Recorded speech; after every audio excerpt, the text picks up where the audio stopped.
Step 1. Open MiHome app. Sign up, log in with MiHome account. Step 2. Tap plus on the top right corner and search device name.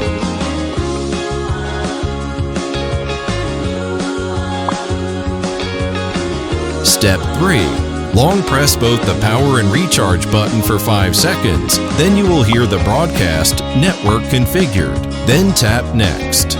Step 4. Select Wi-Fi network. Connect your phone to Viomi Vacuum XXX. Step 5. Return to MiHome app. Add device and tap Done. Step 6. Select room. Step 7. Rename device. Tap Let's get started.